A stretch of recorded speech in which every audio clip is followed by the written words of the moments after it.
This podcast is brought to you by GoMoto, the service lane kiosk that grows your business. Want to increase revenue, improve the customer experience, and maximize service efficiency? Visit gomoto.com to learn more.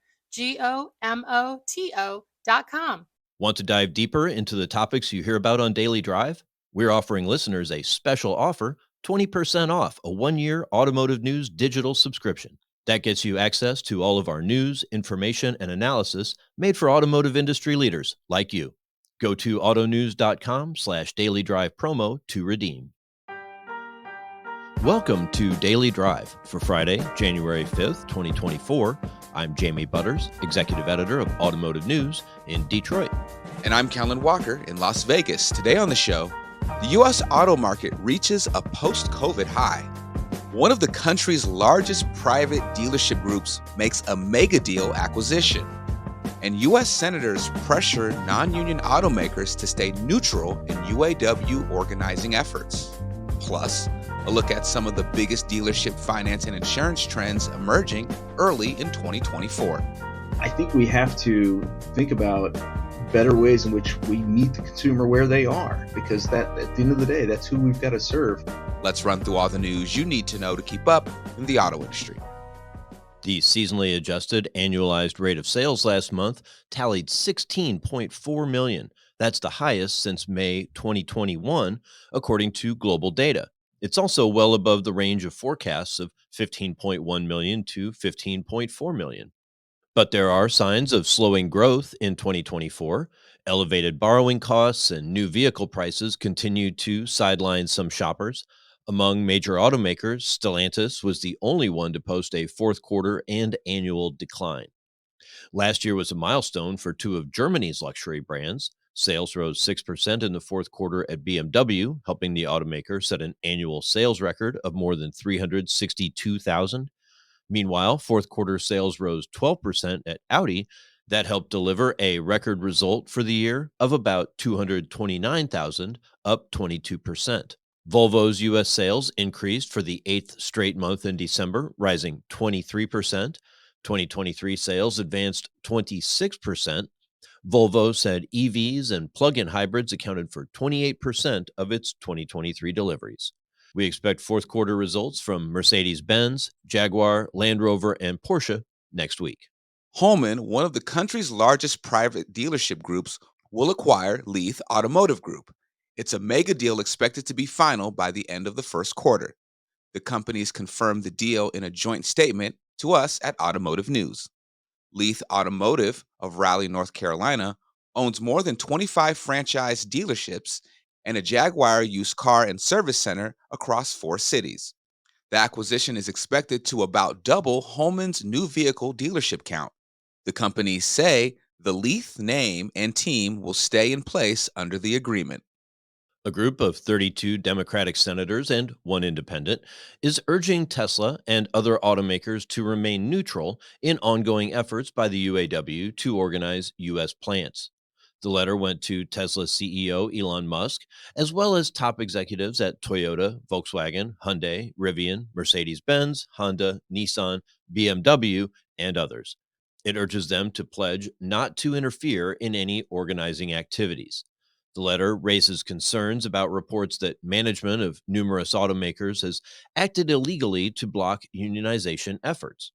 VW has refuted claims of union busting and intimidation at its plant in Chattanooga. Toyota and Rivian declined to comment to Reuters. The other automakers did not immediately respond to requests for comment. And Tesla is recalling virtually every vehicle it's ever sold in China due to issues with the driver assistance system, Autopilot, that increased the risk of crashes.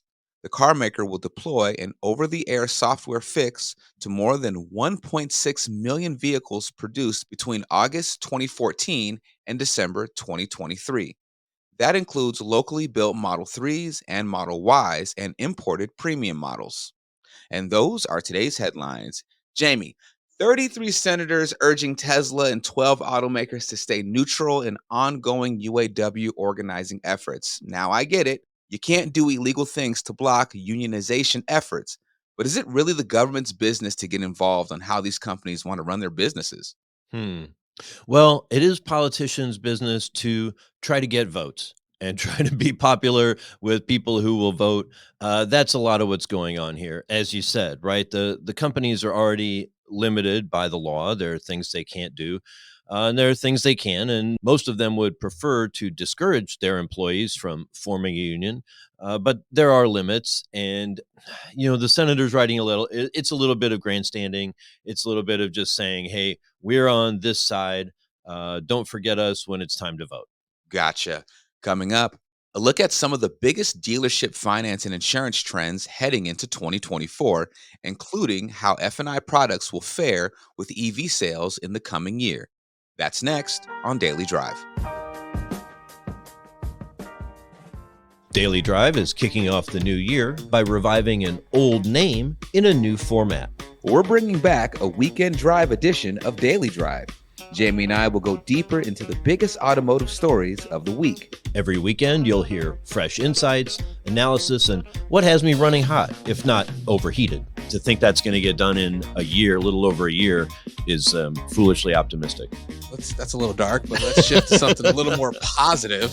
You'll also hear from our experts in the newsroom here at Automotive News about the latest industry trends and topics. EV sales are not declining. That's the narrative we're kind of seeing outside of the industry. They aren't declining, but the pace of growth definitely has slowed. Come back this weekend for our Weekend Drive edition of Daily Drive.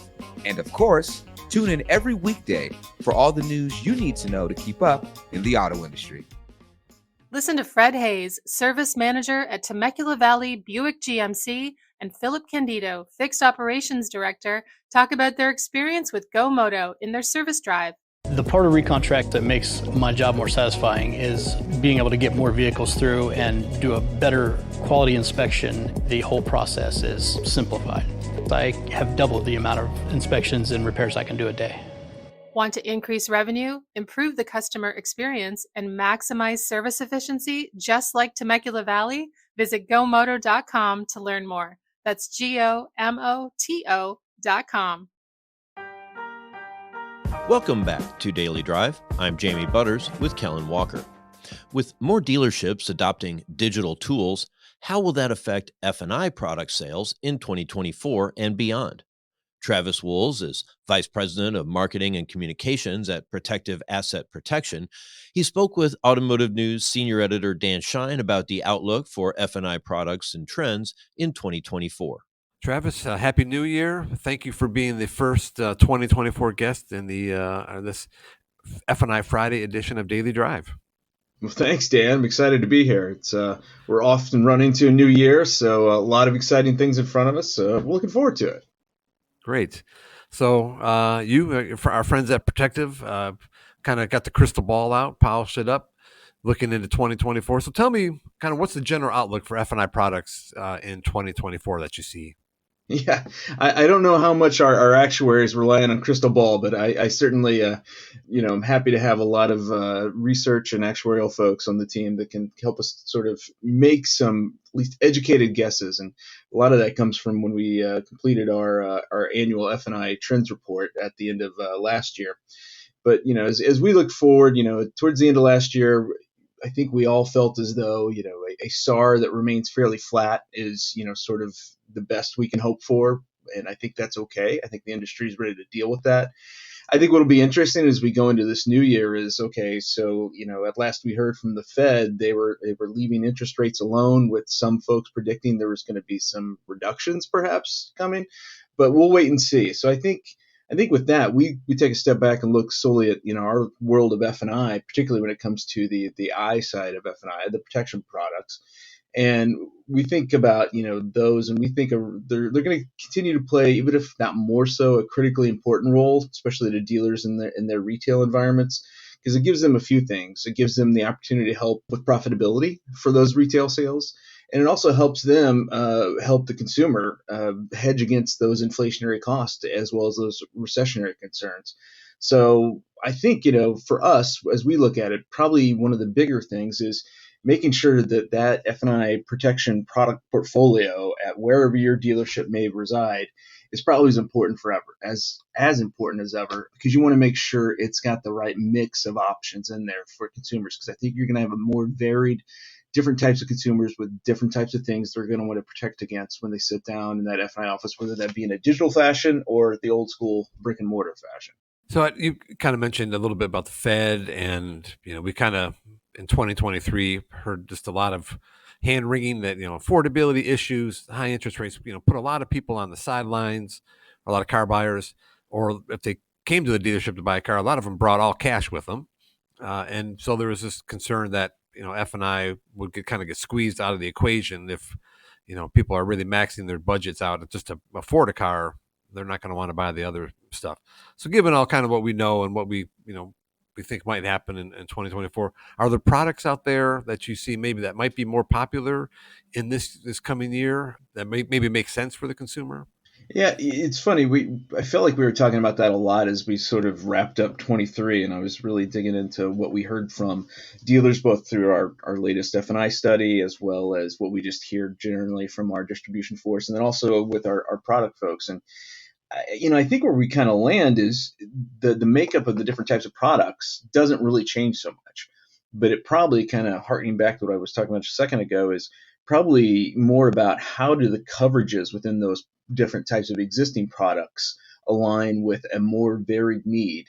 And also, how does the consumer want to go about paying for that? Are they going to roll it into a financing situation? Do they want to maybe break it out and do a different sort of payment plan option for it? Do they want to bring forward all cash for it? So I think you just have to, if you're in the F&I portion of the dealership and working on that, I think that's something you got to consider. And the one other thing, we've seen that increase in leasing, which, when affordability becomes a challenge, that's what we've seen in the past, right? And I think the F&I industry has done a pretty nice job of making sure that those car buyers, or in this case, leasing car buyers, have the opportunity to protect against, unforeseen expenses. So making sure you have that lease protection product as part of your portfolio of options for your customers probably becomes increasingly important for right now.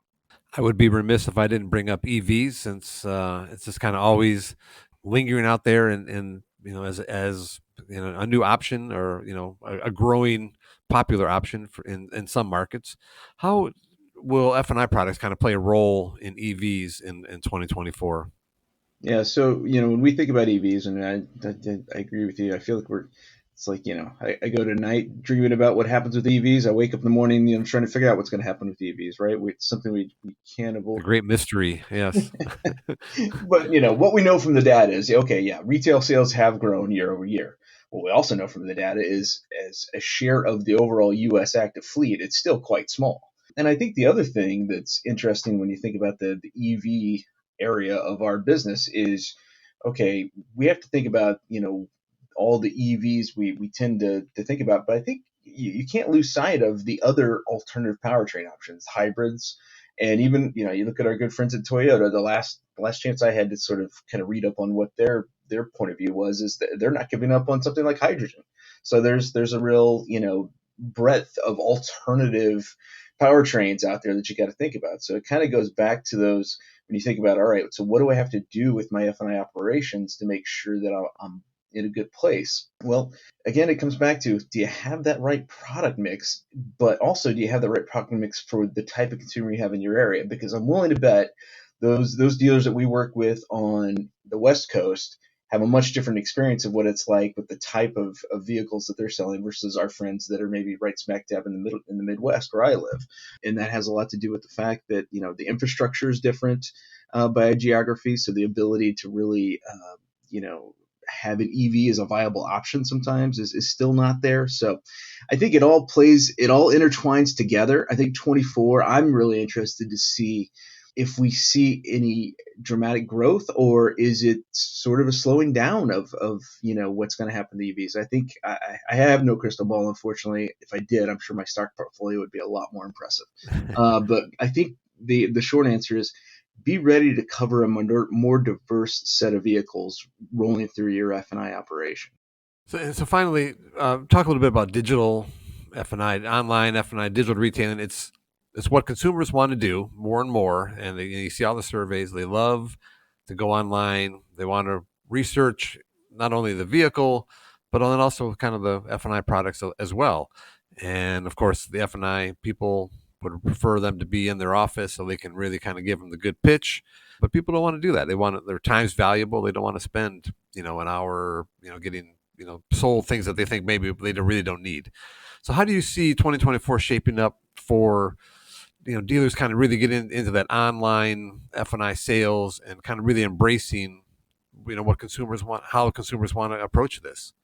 Yeah, I always enjoy talking about what the digital retailing means to the F&I industry, because I feel like we overprotective have been kind of politely shouting, if that's a real thing, about the impacts of this for a number of years, even dating back to pre-pandemic times.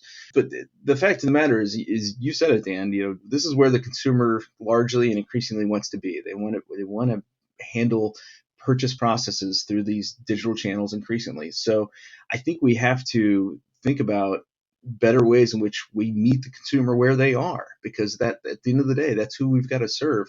So that's what we've got to do. So we think, especially going into 24, that there's an opportunity. We're seeing a lot of dealers already going this direction, and I think it's a matter of others maybe catching up a little bit, but others still just maybe embracing it even more. And that's help educate that consumer. Help educate them about the benefits of what you do through the F&I process. We know they're coming in well educated about the vehicle they want to buy. They know as much about it as often the person on the showroom floor, because they have access to so much information.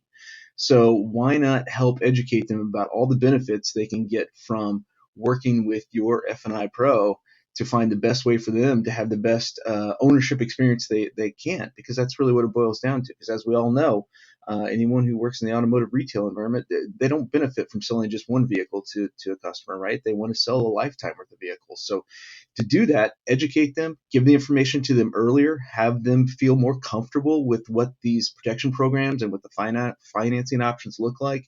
And I think as we continue to evolve there, I think we'll have a much more satisfied consumer base. If I harken back to the information we had in the last F&I trend study, I think it was 80% of dealers who allow customers to make online F&I purchases reported having increased F&I sales overall in 2023. So I think that's indicative of what the opportunity is. So as that success continues, I don't see how we don't continue to put more emphasis on F&I in the online or digital retail environment. Travis, a lot of great insight as usual. Enjoy the conversation. Great way to kick off 2024. Thanks again for your time. Thanks, Dan. Always a pleasure. Appreciate it. Travis Woolz is Vice President of Marketing and Communications at Protective Asset Protection. He spoke with our own Dan Shine. That's Daily Drive for today. I'm Jamie Butters. And I'm Kellen Walker. Thanks to Automotive News coordinating producer Jake Neer, as well as our own David Phillips and Julie Walker for their reporting for today's podcast. You can get the latest news on retail F&I, sales results, and everything happening in the auto industry at autonews.com. Come back over the weekend for our first weekend drive edition of Daily Drive. We'll go over some of the biggest stories of the week, and our own Pete Bigelow will preview next week's CES in Las Vegas. It's really interesting. I feel like Hyundai's in the spotlight of the show, Honda a little bit, and that might be the biggest announcements from the traditional automakers. Obviously, we have some companies that are conspicuously absent this year. If you enjoy the podcast, remember to leave a review, and subscribe so you never miss an episode.